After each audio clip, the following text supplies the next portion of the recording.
앵커님 안녕하세요. 안녕하세요. 네, 안녕하세요. 반갑습니다. 네, 여러분들도 질문 있으시면 댓글로 남겨주시면 좋겠습니다. 저희 네. 12시 뉴스 앵커인 최국화 앵커입니다. 네, 일단은 이런 각도로 뵙는 건 또 처음 뵙는 것 같아요. 항상 TV 화면으로만 뵙다가 맞아요. 정말 반갑습니다. 간단하게 반갑습니다. 네, 소개와 함께 어떤 프로그램 진행하고 있으신지부터 말씀 좀 해주시겠어요? 네, 안녕하세요. 너무 반갑습니다. 이렇게 초대해 주셔서 너무 기쁘고 영광스럽고요. 저는 12시 뉴스에서 생활 뉴스라는 코너를 지금 맡고 진행하고 있고요. 지금 또 패럴림픽 기간 동안 13일 동안이거든요. 네. 그때 패럴림픽 관련 소식들 여러분들께 9시 뉴스에서 전해드리는 역할 맡고 있습니다. 아, 그렇군요. 되게 좀 뜻깊으실 것 같은데요. 9시 뉴스에서 패럴림픽 소식을 또 전해주신다고 하니까 뭐 어떻게 그렇게 하시게 된 거예요? 사실 제가 이 질문을 생각해 봤는데 어떻게 됐는지 저도 잘 모르겠더라고요. 네. 먼저 9시 뉴스 팀에서 논의가 네. 있으셨던 것 같더라고요. 이번에 KBS에서 패럴림픽 관련 소식들 전할 때 굉장히 공을 많이 들이셨거든요. 네. 그래서 제가 장인 앵커로 뽑혔고 이렇게 활동을 하고 있으니 적임자가 아닌가라고 해서 바뀌어주신 것 같더라고요. 아, 그렇군요. 일단 뭐 얼마 안 되긴 했지만 그럼 지금까지 전한 그 패럴림픽 뉴스 중에 좀 기억에 남는 거 어떤 게 있으세요? 제가 오늘 12시 생활 뉴스 코너에서 요즘은 패럴림픽 소식 전해드리고 있는데 네. 그때 이제 전해드린 소식이에요. 두 팔이 없는 그래서 탁구채를 입으로 물고 봤어요. 네. 경기하는 예, 보셨죠? 그 브라질의 하마두투라는 선수인데 이브라힘 하마두투라는 선수인데 네. 그분의 모습을 보면서 제가 너무 깜짝 놀랐거든요. 야, 세상에 사람들에게 인간에게 한계라는 게 있을까 싶은 네. 생각으로 참 경이로운 모습을 보면서 저도 새삼 다시 많은 울림을 받았고 또 열심히 또 저도 해봐야 되겠다라는 이런 의지를 각오를 다지게 되는 그런 모습을 소개해드렸습니다. 이거는 영상을 봤을 때 그 울컥하는 그 느낌, 네. 감정이 있잖아요. 지금 디라이브 보시는 분들도 한번 찾아보시면 좋을 것 같아요. 정말 저도 보면서 굉장히 많이 놀라고 제 스스로도 좀 뒤돌아보게 하는 그런 영상이었던 것 같은데요. 그렇다면 우리 최국화 앵커님이 지금 주목하고 계신 패럴림픽 선수 혹은 종목 어떤 분들이 있을까요? 이번에 태권도와 배드민턴이 처음으로 패럴림픽 정식 종목으로 채택이 됐습니다. 아, 처음이에요. 네, 그리고 우리나라 태권도 종주국이지 않습니까? 네. 그런데 예, 아시아 선수 유일하게 그 아시아 출전권을 따낸 선수가 1위로 따낸 선수가 있어요. 주정훈 선수라고. 아, 네, 그 친구가 이번에 또 출전을 하고 있어서 우리 종주국의 자존심을 좀 세워주지 않을까라는 생각이 들고 또 이제 그 선수께서 하신 이야기가 참 또 가슴에 와닿더라고요. 어떤 얘기인가요? 신체적인 자신의 조건 때문에 동정의 대상이 되는 것이 아니라 도쿄 패럴림픽에서 여러분들께 좋은 모습 보여주면서 동경의 대상이 되고 싶다라는 이런 포부를 밝혔습니다. 그래서 저도 그 모습을 보면서 또 한 번 또 감동을 받았던 그런 기억이 납니다. 아, 그렇군요. 또 좋은 소식과 함께 저희 뉴스에서 또 체육과 앵커님이 선수 관련한 소식을 전할 수 있으면 좋을 것 네. 같습니다. 네. 그러면 이 패럴림픽 우리 체육과 앵커님께는 어떤 의미인지 또 이 소식들을 전하시면서 어떤 좀 마음으로 전하고 계신지도 궁금해요. 네, 선수들에게는 패럴림픽이 꿈의 무대인 것처럼 저 역시나 앵커로서 9시 뉴스라는 꿈의 무대에 서게 된 것이 이번 패럴림픽 덕분에 설 수 있다는 게 너무 감사하고 또 다른 또 사명감을 느끼게 되었습니다.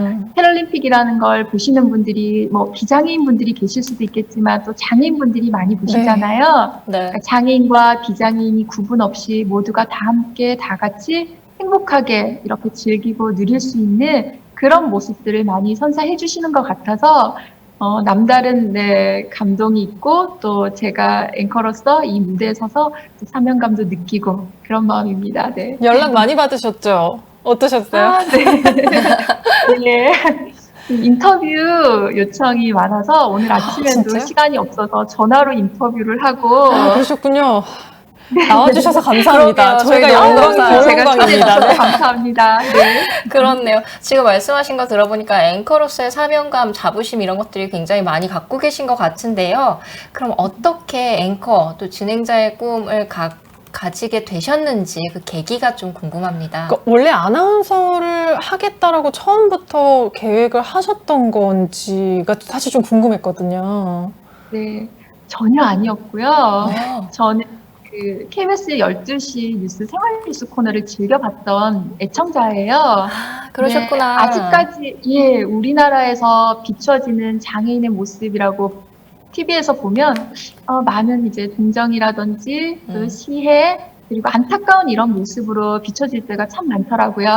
그런데 이 생활 뉴스 코너에서 보았던 앵커분들의 모습은 전혀 그렇지가 않았어요. 당당하고 생방송을 하는 여느 앵커들과 다를 바가 없었다라는 느낌을 받고 나도 저렇게 멋진 모습으로 당당하게 사람들 앞에서 한번 서보고 싶다라는 그런 마음만 있었는데 이번에 또 공모를 하는 좋은 기회가 있어서 제가 이제 냈고 또 좋은 기회가 찾아왔던 것 같습니다. 그 전에는 제가 장애 인식 개선 교육 강사로 활동을 오래 했었어요. 그래서 또 네, 이번에 맞아요. 강사 활동 많이 하셨다고 들었어요. 아, 네, 이 장애인 앵커라는 걸 뽑으신 이유가 장애 인식 개선의 일환이라고 저는 생각을 하거든요. 그래서 제가 활동했던 그런 이야기들 그리고 저의 진정성을 봐주시고 이렇게 좋은 결과를 주셔서 네, 이렇게 앵커로 활동할 수 있게 됐습니다. 아, 그렇군요. 정말 대단하시다라는 생각이 좀 듭니다. 그럼 저희가 듣기로는 중국 유학 시절에 장애를 얻게 되셨다고 들었어요. 그때 네. 당시에 어떤 심정이셨을지 사실 감히 저희는 상상할 수 없겠지만 좀 설명을 해주실 수 있을까요? 네. 처음에는 제가 이렇게 큰 사고가 아니었어요. 그냥 뭐 계단 같은데 높지 않은 데서 떨어지는 낙상 사고로 다치게 된 거라서 이렇게 척수를 손상을 받으면 뭐 하반신 마비라는 것이 오는 거라는 걸 사고 이후에나 알게 됐고 또 뭐 척수 손상이라든지 뇌 손상 같은 경우는 한번 손상을 입으면 회복하기가 어렵다라는 것도 나중에 알게 되어서 이렇게 몸이 불편해지니까 마음도 많이 힘들어지고 어렵더라고요. 그래서 저도 방황했던 시기가 있었던 것 같고 또 절망하고 좌절에 빠지기도 했었는데 참 다행인 것은 항상 저에게 곁에서 항상 응원해주고 아껴주고 또 저를 위해 기도해주는 가족들이 있어서 좀 많이 힘을 냈던 것 같고 저희 가족들은 항상 저한테 잘한다, 네가 최고다, 제일 멋있다 이렇게 막 용기를 내게 해주시거든요. 사람이 항상 그런 얘기를 듣다 보면 누구라도 내가 뭔가 된 것 같고 잘할 수 있을 것 같고 그런 용기가 늘 생기거든요. 그래서 그런 마음으로 조금씩 이겨내면서 또 이렇게 사회 활동하다 보니 좀 많이 괜찮아진 것 같습니다. 네. 그렇군요. 가족분들의 든든한 지원과 또 앵커님의 굉장히 긍정적인 사고 이런 것들이 지금의 앵커님을 만들어내신 것 같습니다. 사실 이게 뭐 많이 변했다고는 하지만 아직까지 우리 사회에서 일종의 편견이라든지 이런 게 있잖아요. 그런 것들을 좀 없애기 위해서 어떤 노력이 필요하다고 보세요?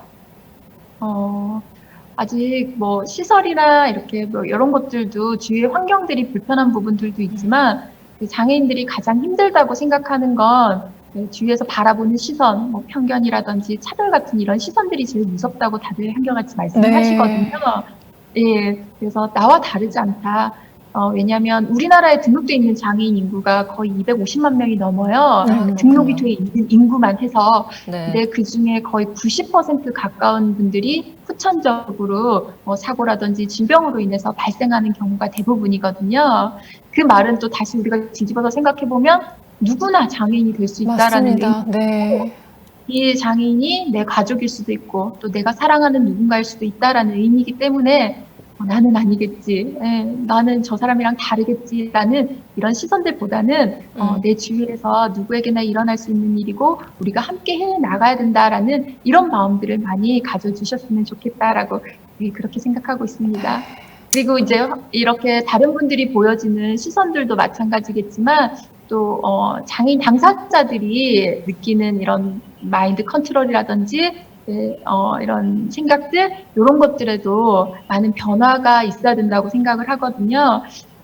저도 처음에 가장 힘들었던 게 제 다리만 안 움직이고 저만 옆에서 유일하게 장애인이기 때문에 그런 것들이 남들과 비교하는 제 자신이 되게 힘들더라고요. 제 자신을 자꾸 남들과 비교하다 보니까 끝이 없더라고요. 그래서 남들과 비교하지 않으려고 많이 노력했어요. 네.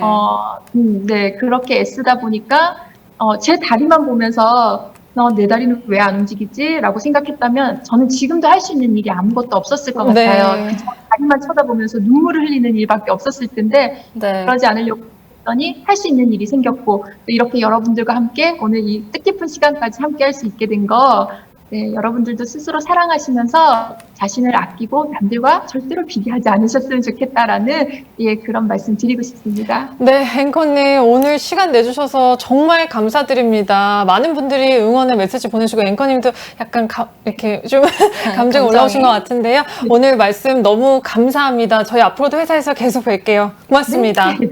네, 감사합니다.